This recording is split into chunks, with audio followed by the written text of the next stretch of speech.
Hoy vamos a hablar de las anemias que nos faltan. En este caso nos faltan estas dos: la anemia megaloblástica y la anemia sideroblástica. Una pregunta muy rápida: ¿cuántas clases nos quedan ahora para el examen?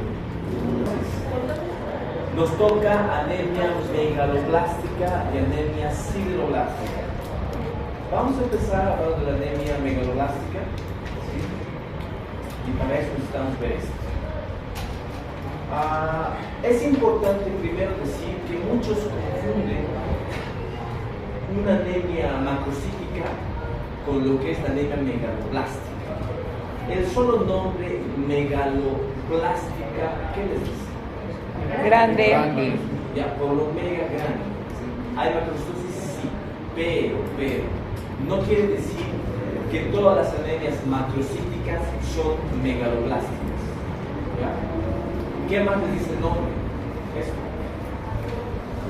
Blasto. ¿Qué le dice blasto? No. Elástico. ¿Qué le dice blasto? Inmaduro. Sí, son las precursoras, ¿no? Inmaduras. Entonces, anemia megaloblástica. Es fundamental entender entonces, cuando hablamos de anemia macrocítica, escuchen bien esto, no quiere decir que macrocítico es sinónimo de megaloblástico. ¿Ya? Puede haber anemias macrocíticas. ¿Cuál era el rango? Fentolíticos se mide, ¿no? ¿Cuánto era? Era el DCM, lo que nos decía si era macrocítico o microcítico. El volumen corpuscular medio normal, ¿cuánto era? ¿De cuánto? El volumen corpuscular medio tiene que ser de memoria. ¿De 80 cuánto? A 100 fentolíticos. Entonces hablamos de macrocítico cuando va de 100 hasta 110 cuando son otras causas. Cuando es megaloblástica están macrocíticos pero por encima de 110 fentolíticos. ¿Ya? Es lo primero que quiero que entiendan. ¿Eso qué quiere decir en otras palabras? ¿Sí? La megaloblastosis, ¿sí? Por definición, fíjense esa imagen, ¿ya?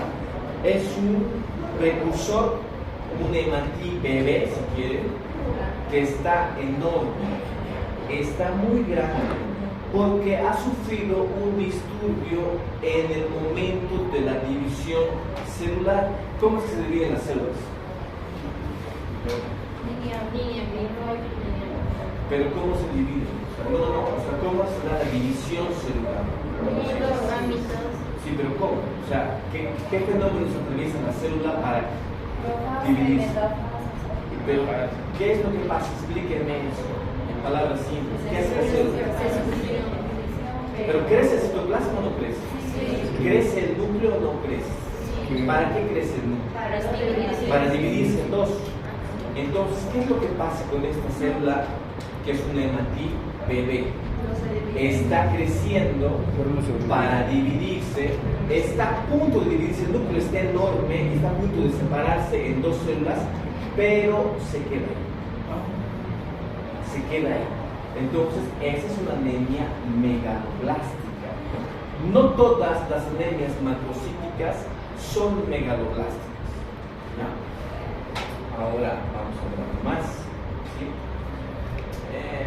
Es importante saber, quisiera preguntarles en cuanto, si recuerdan, la deficiencia de qué vitamina nos daba como resultado una anemia megaloblástica. ¿Seguro es B12? K. ¿Y no es B8? No, B12. ¿Cuál es? B12. ¿Seguro? Sí. En realidad no, son las dos. ¿Se acuerdan qué hacía la B2 y la B8? Cuando hemos hablado del sustrato para la construcción de los eritrocitos, hemos dicho algo importante. ¿Qué es lo que hacían? O sea, ¿cómo es que se formaban los reticulocitos? Son los precursores de los eritrocitos futuros, ¿no es cierto? Se formaban a partir de tres elementos. Uno era el hierro, el otro era la vitamina B8. No. Entonces, ¿cuál? Díganme, queriendo que me digan. B12, ¿qué más? B8. Ya. ¿Y qué habíamos dicho que era la B12 y la C4? eran los que intervenían en la síntesis de ADN para la división celular. Ahora, la pregunta es la siguiente. Cuando no tenemos B12 ni B8, ¿qué creen que pasa con la replicación celular? Si habíamos dicho que la vitamina B12 y el ácido fólico son los que intervienen en esa división. ¿Qué creen que es lo que pasa? No se combina los dos. No termina el proceso de mitosis. Es por eso que es megaloblástico. Y ahora lo vamos a entender en la mejor forma. Esto que está acá, vamos a empezar con el ácido fólico. ¿Ya? El ácido fólico que está por acá, es esta molécula que está por acá, ¿no? Se obtiene de la dieta. ¿Qué alimentos tienen ácido fólico? Pescado. ¿O de dónde se obtiene el ácido fólico? ¿De dónde sacamos el ácido fólico? Del pescado. Pulpo. ¿De dónde? No, de todo lo verde. De todo lo verde. ¿Sí? Todo lo verde. Entonces, vamos a decir primero, fíjense esta imagen, la anemia megaloblástica es el resultado de una deficiencia, puede ser de ácido fólico o de B12. Vamos a empezar hablando del ácido fólico que está por acá. Una vez que se ingiere a partir de la dieta, el ácido fólico siempre se lo ingiere, por si acaso, en su forma inactiva. Nunca está activado. ¿Sí? Es un ácido fólico inactivo, de cualquier planta, de cualquier ensalada, si quieren. ¿Sí? Para que pueda ser un ácido fólico activo, tiene que haber un elemento que le ayude a transformarse.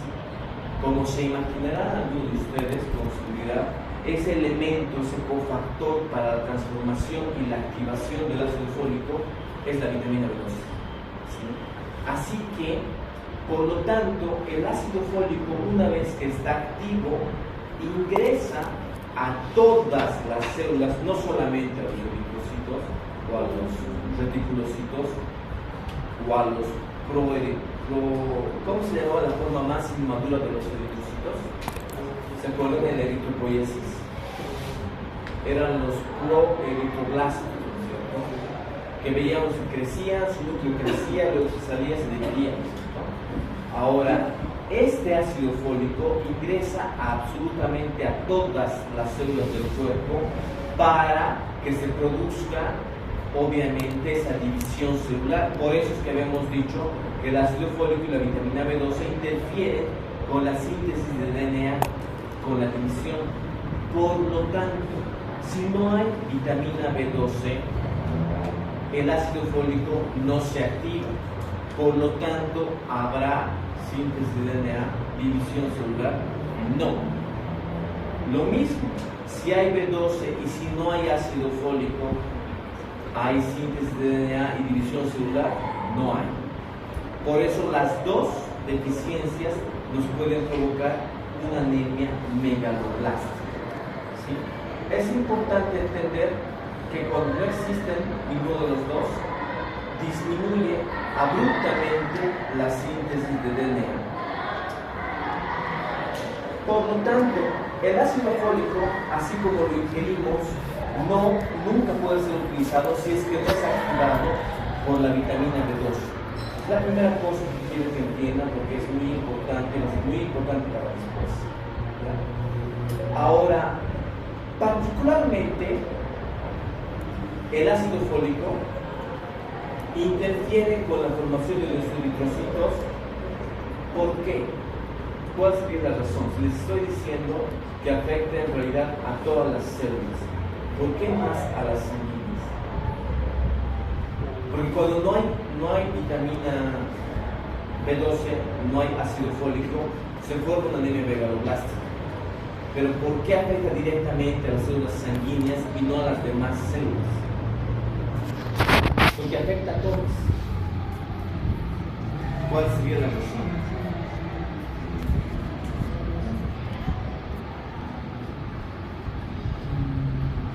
precisamente afecta más a las células sanguíneas porque ¿cuánto viven?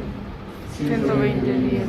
Por lo tanto, están en constante renovación celular. Son 5 o 6 millones de eritrocitos que están constantemente renovándose. Entonces, ¿quiénes necesitan más ácido fólico? Evidentemente, la médula ósea para seguir formando constantemente eritrocitos. ¿Sí? A otro nivel del cuerpo afecta también, sí, a las células del intestino. Lo que ustedes saben se van descamando siempre, ¿no es cierto? Entonces afecta a dos lugares, pero principalmente a las células sanguíneas. Por eso el resultado de una deficiencia de ácido fólico, la primera manifestación va a ser una anemia megaloblástica. Bien, ahora la deficiencia, como hemos visto, de B2 o de ácido fólico que interfiere con la síntesis de DNA, me puede dar pues una posible pancitopenia macrocítica. ¿Por qué? ¿Se acuerdan que era pancitopenia? La afectación de todos los grupos celulares. Ya, entonces si no tenemos ese sustrato importante, el ácido fólico, afecta principalmente a la formación de eritrocitos, pero también se puede afectar la formación de leucocitos, de linfocitos, de plaquetas y demás, ¿sí? Así que es posible, cuando nos encontramos con un paciente que tiene anemia megaloblástica, encontrar una posible pancitopenia. Es posible un hallazgo y se puede encontrar de forma rutinaria. ¿Qué pasa con los neutrófilos? Esto es importante porque esto, como dice acá, la pancitopenia es posible. ¿Nos sirve como dato? No, porque a veces no está presente. Pero ¿qué va a estar siempre presente en una anemia megaloblástica? La formación de neutrófilos hipersegmentados. Este es un hallazgo, por si acaso, patognomónico de la anemia megaloblástica. Y se ve de la siguiente forma. Si se fijan, este que está acá, voy a ponerlo más. Entonces, este es un neutrófilo. Un neutrófilo que tiene muchos segmentos, se fijan, en su interior, en su intento de división celular. Entonces se ve así. Este neutrófilo que está hipersegmentado es un hallazgo exclusivo de la anemia megaloblástica. No se lo va a encontrar en otras situaciones. Estos que están acá, por si acaso, son linfocitos y este es un eritrocito que se ve grande con su núcleo enorme, ¿no? Pero ¿dónde se nota la diferencia? Aquí. Entonces, estos leucocitos hipersegmentados sufren, ¿no?, diferentes divisiones que no progresan, múltiples fragmentos en su intento de división celular. Entonces los granulocitos o los neutrófilos se van a ver siempre hipersegmentados. Entonces es importante este dato. Pero, ¿qué más pasa con la médula ósea? ¿Qué creen que pasa con una fábrica cuando empieza a sacar productos defectuosos? O sea, ¿los vende o no los vende? ¿Los intenta vender o no los intenta vender? Si tuvieran una fábrica ustedes y les salen unos productos defectuosos, 100% defectuosos, por ejemplo, ¿qué les puedo decir? Un canguro sin mangas, o con solo una manga, ¿lo venderían o no? ¿Qué lo harían? Los convertimos en chaleco. ¿Cómo? Cortando. Lo destruyes. Ya es otro. Prácticamente es lo que hace la médula ósea. Intenta destruir todos esos precursores que ha formado, porque son proeritroblastos defectuosos, ¿no? A ese fenómeno se llama como eritropoiesis ineficaz. La médula ósea, cuando se encuentra con muchas células que son megaloblásticas, enormes, inmaduras, lo que hace es empieza a destruirlas. Como resultado, aumenta la lactatodecidrogenasa láctica y también la bilirrubina indirecta. Esto se acuerdan porque habíamos visto que la protoporfirina, cuando se desdobla, se vuelve biliverdina, luego se vuelve bilirrubina y aumenta, ¿no? Entonces, esto es lo que pasa en la hemólisis, en cualquier tipo de hemólisis, y pasa lo mismo en la eritropoiesis ineficaz. Estos dos valores van a aumentar. me parece más importante que entiendan lo anterior. Pero si saben esto, perfecto. Entonces, ¿qué más? ¿Cuál es el metabolismo del ácido fólico? Se parece un poco al metabolismo del hierro. ¿Sí? ¿Dónde se absorbía el hierro? ¿En qué parte? Y eso era duodeno y era yeyuno. Pasa lo mismo con el ácido fólico. Una vez que es ingerido, ¿no?, de cualquier vegetal, cualquier alimento verde, lo que pasa es que por ayuda de la B12 se activa, pero hay un dato importante acá. Cuando la vitamina B12 actúa como un cofactor en la activación del ácido fólico, también le afecta a otro elemento importante. ¿Sí? ¿Se acuerdan qué era esto? Era un aminoácido. Este. ¿Sí se acuerdan? La homocisteína. Cuando el ácido fólico es activado por la vitamina B12, la homocisteína también se transforma y se va a convertir en metionina. Entonces son dos efectos y luego vamos a ver que hay un tercer efecto de la acción de la vitamina B12 como un cofactor en esta activación. El primer efecto entonces de la vitamina B12 es activar el ácido fólico para que pueda entrar dentro de todas las células y ayudar con esa división celular. Como efecto secundario es la transformación de homocisteína a metionina. Esto va a tener luego importancia, ya vamos a ver para qué, pero es la segunda cosa que hace. Y es una tercera cosa, pero luego la vemos. ¿Sí? Importante entonces, cuando el ácido fólico se activa, la vitamina B12 consume, esa es la palabra, consume homocisteína. La consume y la transforma en metionina. Entonces, esta reacción importante del metabolismo del ácido fólico depende de la vitamina B12 y del consumo de homocisteína. Por lo tanto, cuando se activa, los niveles de homocisteína suben o bajan. Suben. Cuando se activa el ácido fólico, los niveles de la homocisteína suben o bajan. Bajan. Luego vamos a ver para qué nos importa.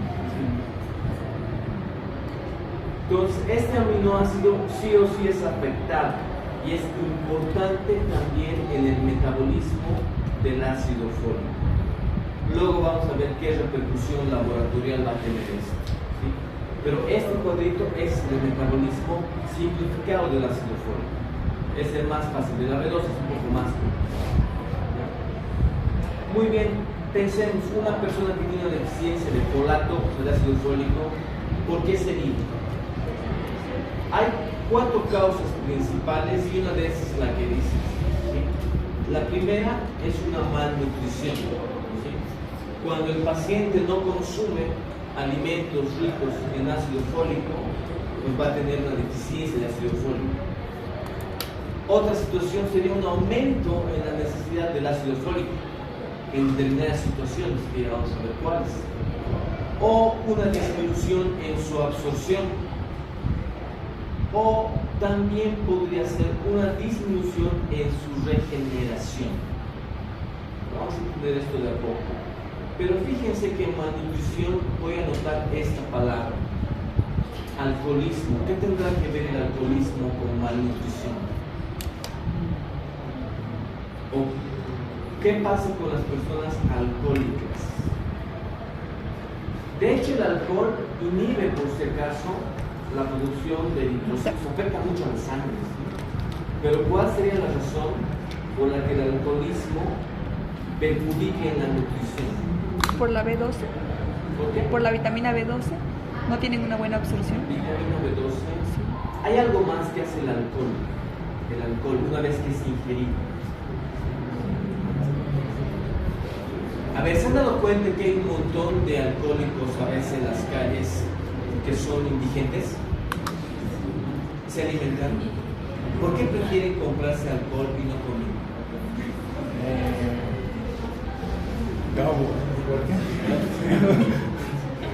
Aparte de que son dependientes, pero ¿por qué están felices? No sienten hambre. ¿Por qué? Nivel de gasolina. No. Nivel de gasolina. Porque actúan en el sistema nervioso.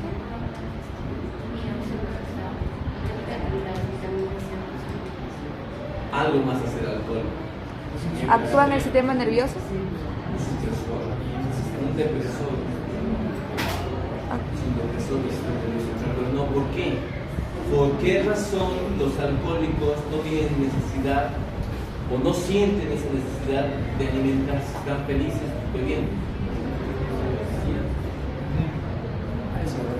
¿Qué hace el alcohol?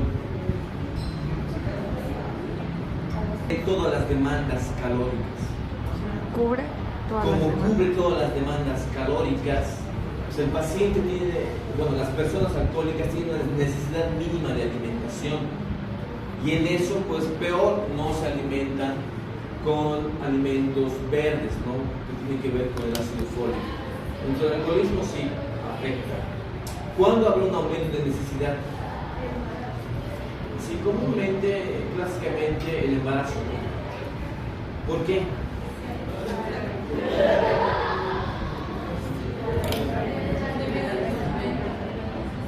¿Por qué? Porque aumenta la demanda. La demanda ¿de qué? ¿De qué? ¿Por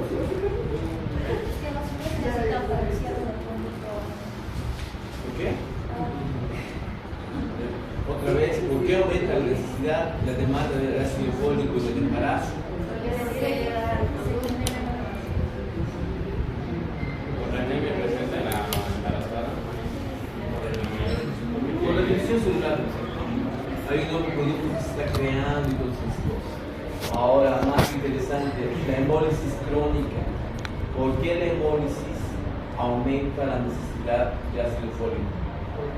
Es decir, se está destruyendo de forma crónica y la médula ósea detecta que hay una disminución de la producción, aumenta la producción, aumenta la necesidad, aumenta el requerimiento de los sustratos que hemos visto, ¿no? Disminución de la absorción en enfermedades como la enfermedad celíaca. ¿Se acuerdan? Habíamos hablado de esto. La enfermedad celíaca afecta la absorción de cualquier cosa, del hierro igual, ¿no es cierto? Afecta la absorción. Ahora la regeneración.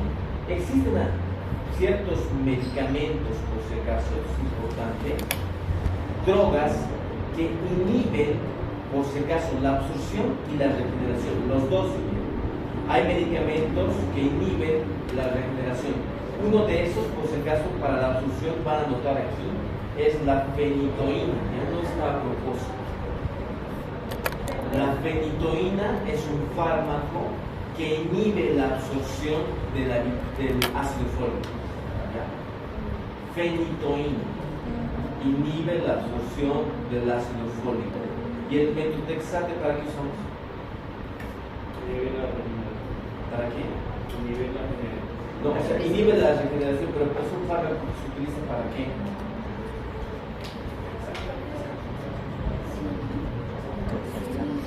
¿Para algo gastrointestinal? Sí, para ciertos cánceres. Ah. El tratamiento del cáncer. Muy bien. Ahora, metabolismo de la vitamina B2. Esto es un poco más complejo. ¿Sí? Ahora, hay una diferencia aquí importante. Y la primera tiene que ver con esto. ¿De dónde se obtiene la vitamina B12? ¿De qué alimentos? Es decir, de la carne. ¿Sí? Entonces, de alimentos ricos en proteína, principalmente la carne. ¿Sí? La carne de origen animal, obviamente. Entonces, es un alimento rico en vitamina B12.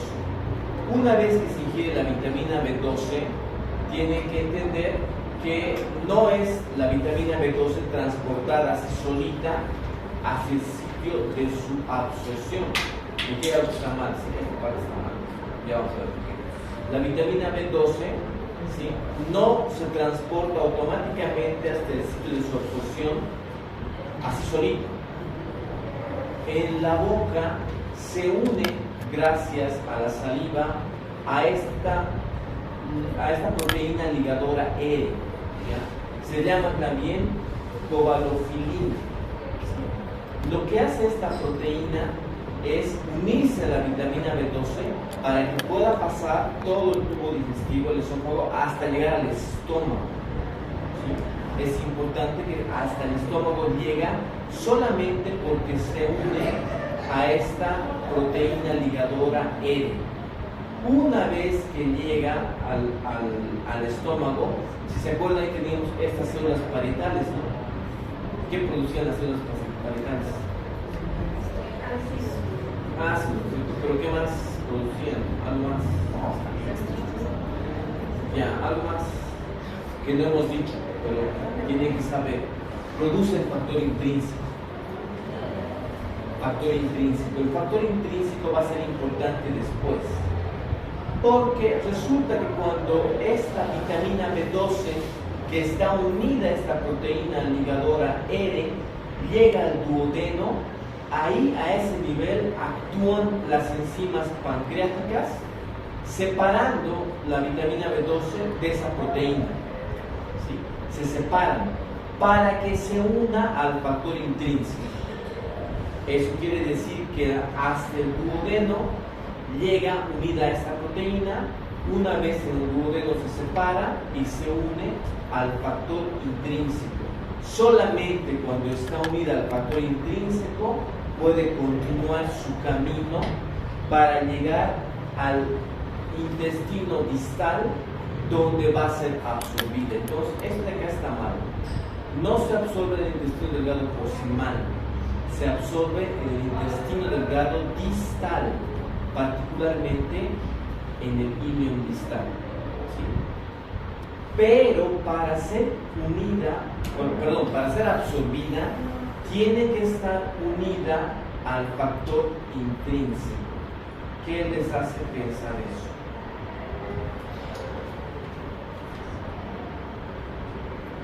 ¿Qué pasa con las personas que tienen deficiencia de factor intrínseco? Porque existen, ¿no es cierto? La deficiencia de factor intrínseco. ¿Qué pasa con esas personas? No pueden utilizar la vitamina B12, no pueden llevarla, transportarla para que sea absorbida. Esa persona puede consumir toda la vitamina B12 que quiera, pero como no tiene factor intrínseco, no se absorbe. ¿Sí? No se absorbe. Por lo tanto, viendo esto, ¿cuáles serían las causas para que exista una deficiencia de vitamina B12? Eso es un pero vamos a ver. Aquí están toditos, ¿sí? En primer lugar, relacionado a la dieta, veganismo estricto. ¿Sí? Primera causa de deficiencia de vitamina B12. Aunque hay dos tipos, ¿no? Los vegetarianos y los veganos. ¿Cuál es la diferencia? ¿Alguien es vegetariano aquí? No, solo yo. No, solo soy yo, debería comer carne. Solo es tú. ¿Alguien es vegano? Sí, estricto. ¿Cuál es la diferencia de vegano y vegetariano? El vegetariano que explique. El estilo de vida. El vegano no consume nada que tenga que ver con un animal, ni cosméticos, ni productos que hayan sido testeados en animales, ni cueros, ni nada derivado de animales. Es un vegetariano. Simplemente no consume al animal, puede consumir sus derivados como el queso, el huevo, la leche. Un vegano Más bien consume queso, huevo y leche. Más bien. Es intolerable a la lactosa.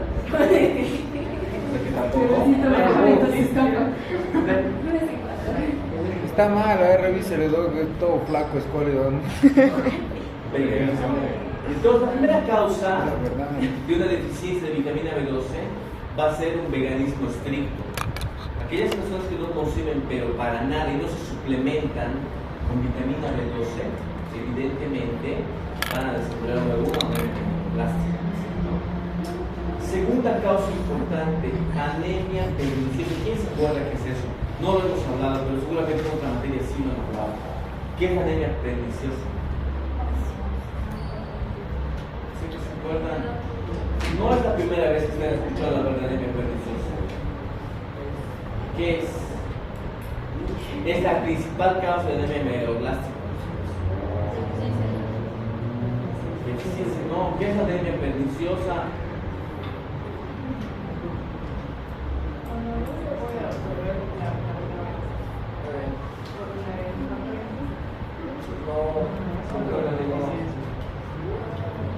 Tiene que ver por lo que dice ahí abajo, sí, pero no. Es una condición autoinmune, ¿ya? Que tienen mujeres, y tienen mujeres mayores normalmente. ¿Qué es lo que pasa? Producen anticuerpos, anticélula parietal y antifactor intrínseco. Por lo tanto, ya habíamos dicho qué pasa con el factor intrínseco. La vitamina B12 nunca va a llegar al límite distal, que es el único sitio donde se puede absorber. En otro lado no se puede absorber. Por lo tanto, si mi paciente tiene anticuerpos, anticélula parietal y antifactor intrínseco, no importa que yo le dé toda la vitamina B12 del mundo, le puedo dar todos los días grandes cantidades, ¿la va a absorber? Jamás. ¿Por qué? Porque no se va a unir al factor intrínseco para que sea llevado al nivel distal, que es el único sitio donde se puede absorber. Gastrectomía, ¿por qué una gastrectomía nos podrá afectar? Eliminación de la parental. Sí, porque si hacemos, no sé, depende de qué, a ver, ¿qué? Una cirugía bariátrica podría ser, una gastrectomía subtotal. No, gastrectomía, principalmente. Entonces, sí, es una condición que nos va a llevar a una deficiencia, ¿no? A una afectación de la célula parietal. Todo esto que estamos viendo le afecta a la célula parietal, al factor intrínseco, ¿no? Ahora, a nivel del duodeno, pancreatitis crónica. ¿Por qué? ¿Qué pasa cuando el páncreas está afectado? Deja de producir enzimas. Produce dos tipos de enzimas. Tiene una función endócrina y una función exócrina. ¿Cuál tiene que ver con la insulina? ¿La endócrina o la exócrina? Endócrina. Ya. Por lo tanto, un paciente que tiene una afectación crónica del páncreas puede desarrollar diabetes.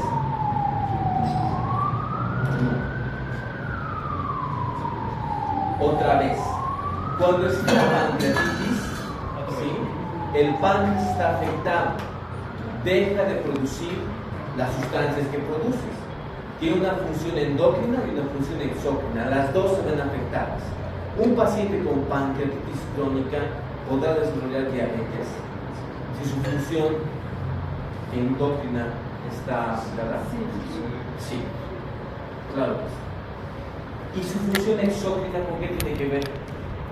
Con estas enzimas que habíamos dicho que se ocupaban de separar la B12 de esta proteína y unirlas al factor intrínseco. Por lo tanto, una pancreatitis crónica con afectación de su función exócrina puede afectar al transporte de la vitamina B12, claro que sí. ¿Sí? Entonces, por eso una pancreatitis crónica también es otra causa si tiene una deficiencia de vitamina B12. Ahora, ¿qué pasa con el hilo distal? Aquí se absorbe, ¿no? Evidentemente, cualquier enfermedad, ¿no?, ileal que pueda afectar como la absorción, habíamos visto, ¿no? Por ejemplo, Crohn, la enfermedad de Crohn puede afectar con la absorción, con el intestino, evidentemente sí. Metformina, ¿qué es la metformina? Para la diabetes. Sí, es una droga que se utiliza en diabéticos, que resulta que la metformina inhibe, ¿no?, inhibe la absorción de vitamina B12. ¿Qué quiere decir eso? Que a mi paciente diabético yo no le voy a dar metformina. No, le voy a seguir dando. Pero ¿qué quiere decir eso? Que mi paciente diabético que recibe metformina puede hacer una anemia megaloblástica por deficiencia de vitamina B12. Sí puede. Por lo tanto, tengo que controlar sus valores de vitamina B12. Paciente que tengo diabético que utiliza metformina, tengo que hacer controles de vitamina B2 de forma obligatoria. Entonces, estas son las causas principales de la deficiencia de vitamina B2. Entonces, cuando prescribimos metformina, lo único que quiero que sepan es que tengo que vigilar más a mi paciente, nada más. No quiere decir que no voy a usar. Usamos mucho. Cuadro clínico. Cuadro clínico de la anemia megaloblástica. Como cualquier anemia, va a tener lo que hemos visto hace rato, ¿no? Al principio. Todos los síntomas comunes, ¿cuáles serán aquí? Palidez, astenia, cefalea y angina. Va a tener la anemia megaloblástica todos los síntomas comunes de cualquier síndrome anémico, pero también va a tener manifestaciones de los déficits nutricionales comunes con la anemia ferropriva, digamos. ¿Cuáles eran? Eran los mismos. ¿Cuáles eran? Eran dos, ¿no es cierto? Ahora se va a afectar. Quisiera que la persona que me diga por qué no hará trabajo de mí. Está con mayúscula. ¿Sí? O sea, manifestaciones comunes de todas las anemias, manifestaciones comunes de todos los déficits nutricionales. Conocíamos la glositis y la quelitis, pero resulta que en la anemia megaloblástica, no importa B8 o B12 la deficiencia, se presenta el paciente con diarrea también. ¿Por qué? Hay una razón. Y se las he dicho. Podemos visto el metabolismo. No será debido a que no hay una buena absorción. ¿Qué tiene que ver con la absorción?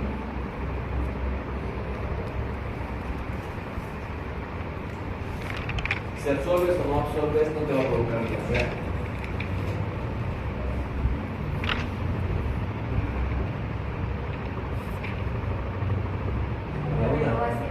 ¿Qué?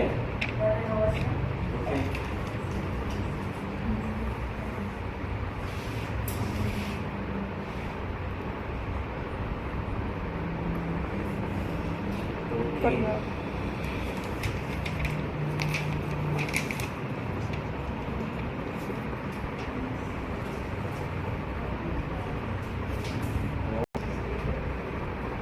Sabemos que decimos que tiene hambre, ¿qué pasa? ¿Por qué tiene hambre? Los dos.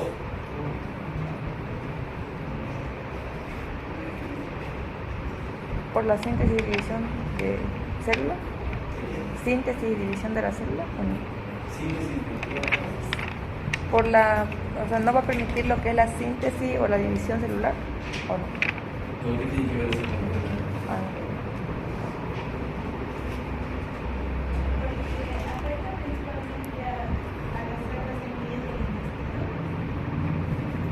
con otra vez?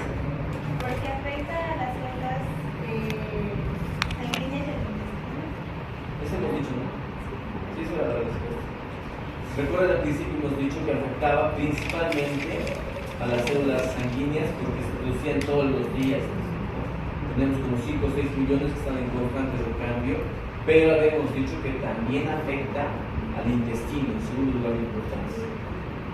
Entonces esa era la respuesta que querían. Pero, ahora, mi paciente tiene todo este cuadro clínico. ¿Cómo sé si el déficit que tiene es de B12 o es de ácido fólico? ¿Cómo puedo saber?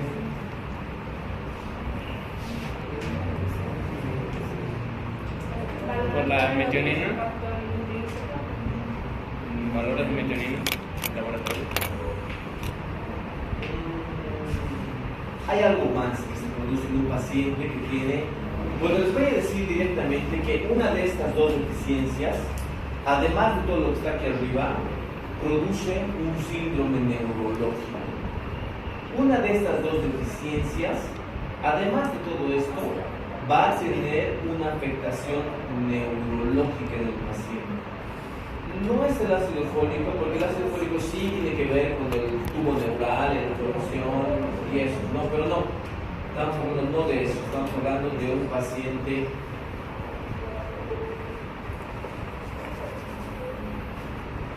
evidentemente va a ser pues, la deficiencia de vitamina B12. Es una pista muy importante que hay que entender, porque es importante saber que la deficiencia de la vitamina B12, además de todo esto, va a producir manifestaciones neurológicas. Por eso hace que esta deficiencia sea más grave que la otra. ¿Sí? La deficiencia de la vitamina B12 es más grave que la deficiencia de ácido fólico, porque en ciertas instancias ya la afectación neurológica es irreversible. ¿Sí? ¿Cuáles son? Ya vamos a ver. Pero ahora ya sabemos que la deficiencia de esta vitamina puede producirme un problema a nivel neurológico. Entonces aquí está, anemia megaloblástica, no sé el déficit de B12 o de B8, ¿no? Pero ya sé que produce símbolos neurológicos la deficiencia de vitamina B12. Lo que tengo que saber es la tercera cosa que hace la vitamina B12. Habíamos dicho que la primera cosa que hace es producir la transformación la activación del ácido fólico, de su forma inactiva a su forma activa que entra dentro de la célula para la replicación celular. La primera cosa. La segunda cosa que hacía el ácido fólico, la vitamina B12, era ¿qué? La transformación de homocisteína a metionina. Y la tercera cosa que hace es que transforma este ácido, el ácido metilmalónico, ¿sí? Lo va a transformar a succinil coenzima A. No me interesa que sepan, que se acuerden esto de la succinil coenzima A, pero sí me importa que entiendan que cuando no hay vitamina B12 y no se produce esta transformación, ¿qué se acumula? Ese ácido metilmalónico, como su nombre lo dice, es un ácido malo. Es el ácido que provoca los síndromes neurológicos. ¿Sí? El ácido metilmalónico es el responsable directo, ¿no?, de que mi paciente, al no tener vitamina B12, acumule este ácido, produciendo una toxicidad neuronal que se va a manifestar como, se conoce así por su caso, como la degeneración combinada de la médula. Tiene que ver con manifestaciones relacionadas al cordón posterior y a este haz piramidal lateral. ¿Se acuerdan del cordón posterior de neuroanatomía y del haz piramidal lateral? Tiene que ver con qué. El cordón posterior se asocia a qué. ¿Qué transmite el cordón posterior? Sus ácidos transmiten algo. Era la propiocepción. ¿Qué más?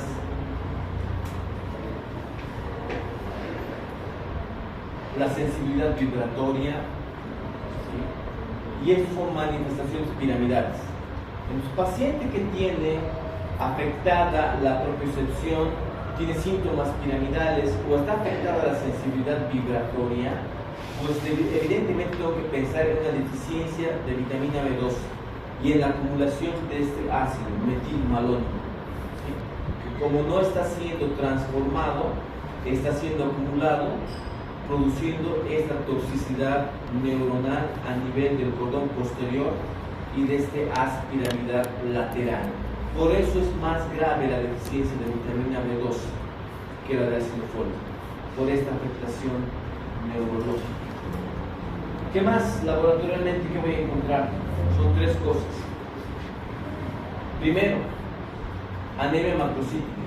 ¿Más de cuánto? Más de 110. ¿Sí? Más de 110 normalmente. Neutrófilos segmentados. ¿Se acuerdan de esa imagen que hemos visto? Había un neutrófilo que tenía dentro muchos núcleos segmentados. Habíamos dicho que como afecta a la replicación celular, puede ser que haya una caída de plaquetas y leucocitos. Es una pancitopenia leve. ¿Sí? Puede ser.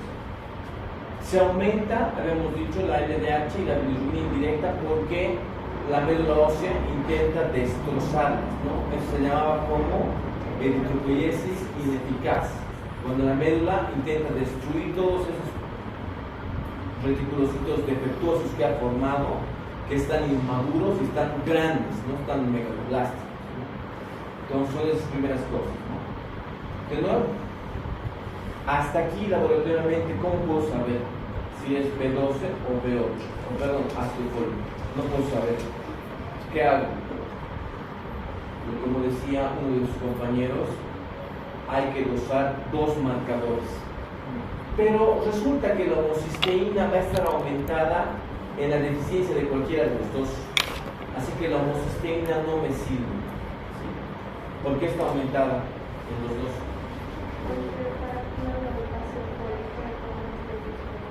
Tengo que consumir. Y como no tengo B12, se acumula, B8 no importa, perdón, ácido fólico no importa, la homocisteína se aumenta. En cambio, el ácido metilmalónico solamente va a estar aumentado cuando existe deficiencia de vitamina B12. Esto, por si acaso que les estoy mostrando, no quiere decir que a mi paciente le tengo que pedir siempre dosaje de ácido metilmalónico.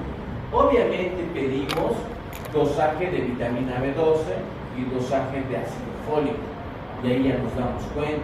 Pero tienen que saber que en algunos exámenes, tal vez ahorita no, pero después sí, les va a tocar que les pregunten con estos marcadores.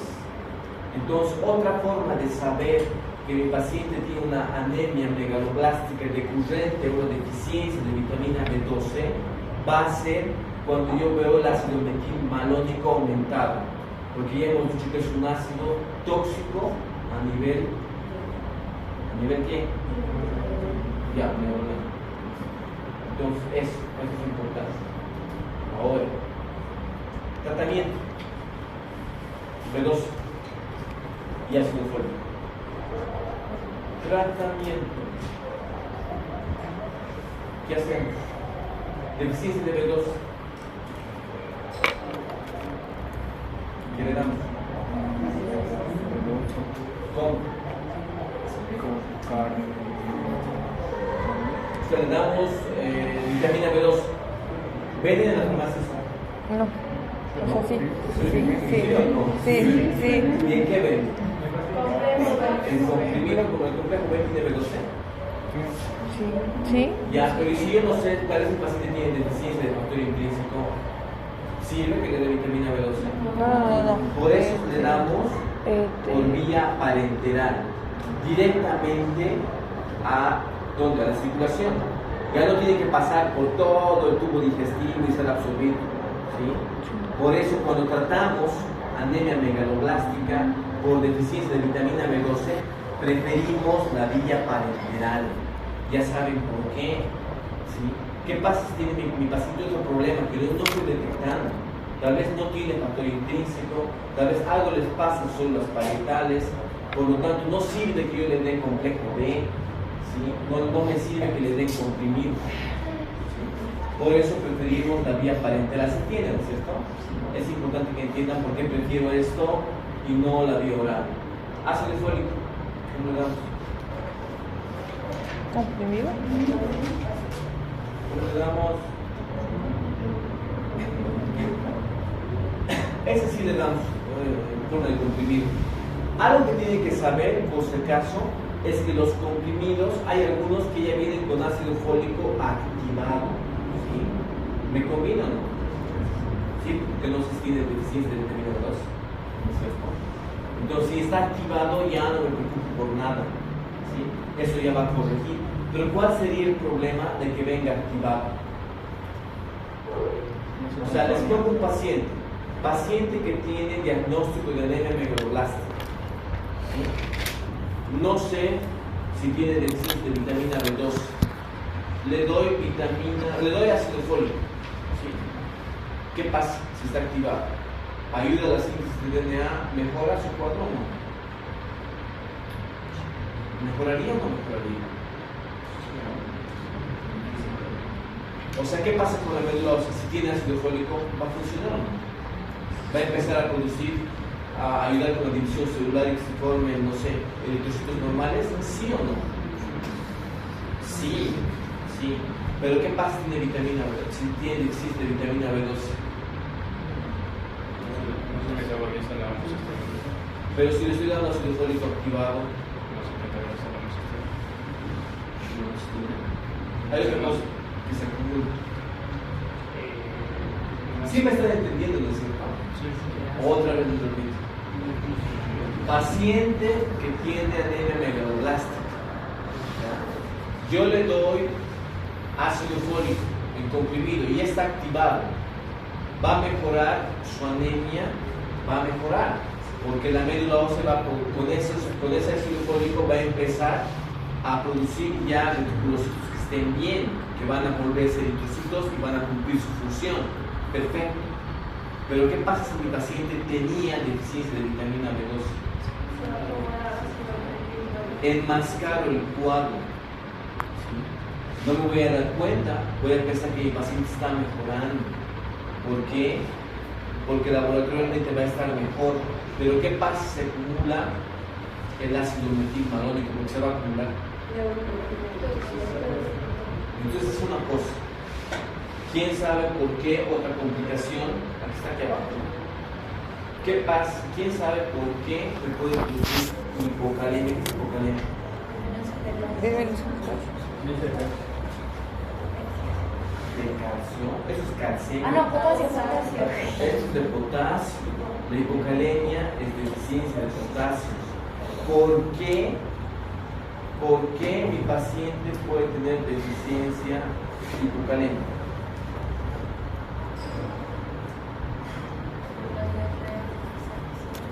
No es por el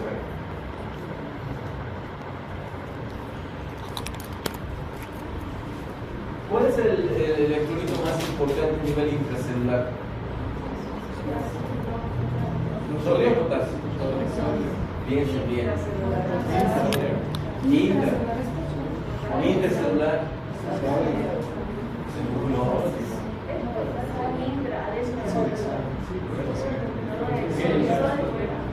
Valores normales, ¿cuántos son?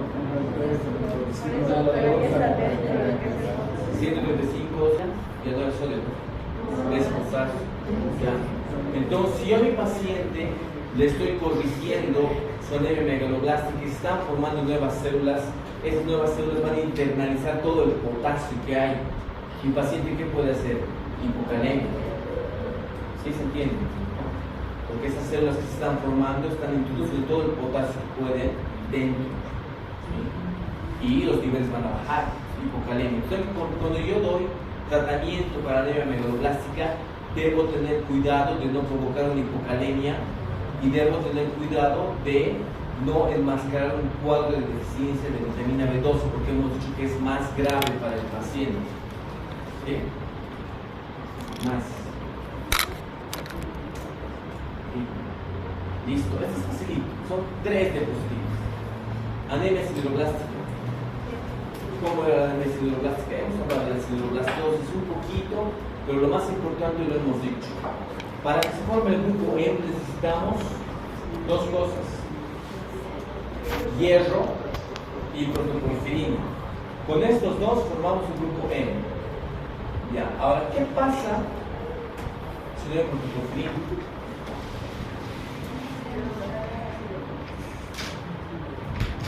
¿Y las consecuencias cuáles serían? ¿Por qué no hay protoporfirina? ¿Por qué podría no haber? Son pigmentos, dicho. ¿Por qué podría no? Pues en realidad vamos a ver que hay causas, ¿no?, hereditarias, ¿no?, adquiridas, como el alcohol también. Pues hay causas hereditarias, ¿no?, y hay causas adquiridas.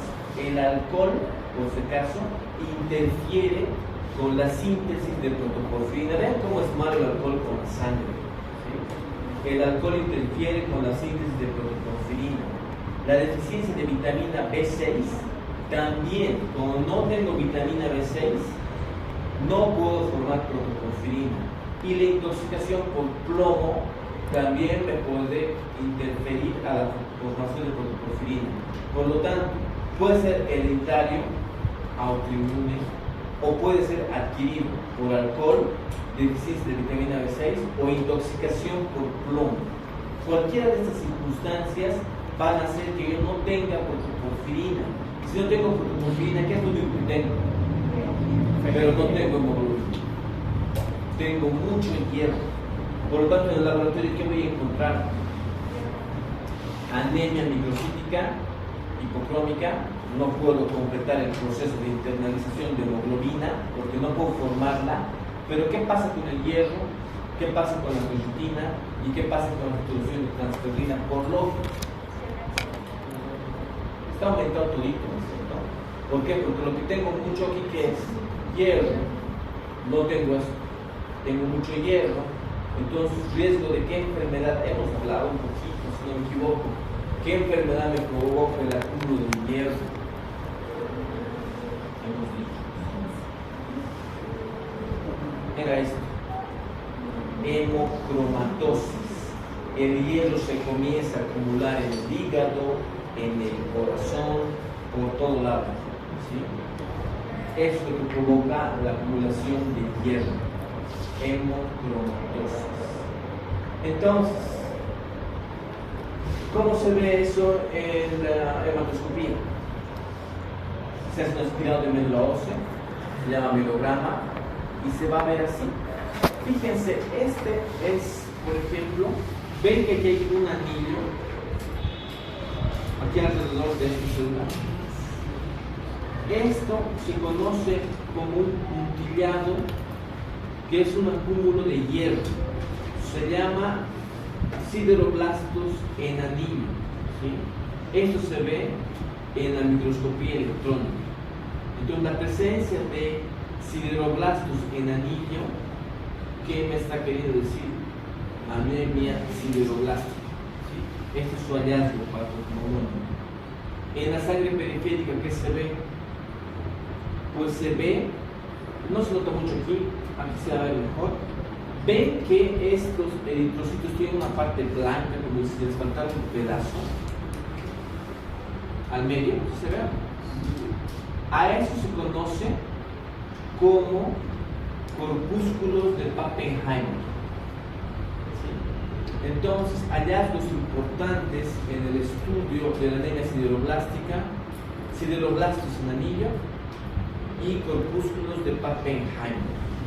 Nada más. Son estas formaciones que les falta aquí el centro, como si no tuvieran núcleo, y acá son estas células que tienen un anillo que es un acúmulo de hierro y se conoce como sideroblastos en anillo. Tratamiento.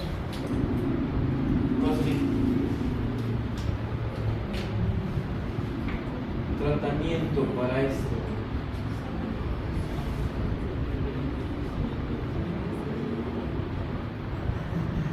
¿Es hereditario? No hay nada específico en este caso.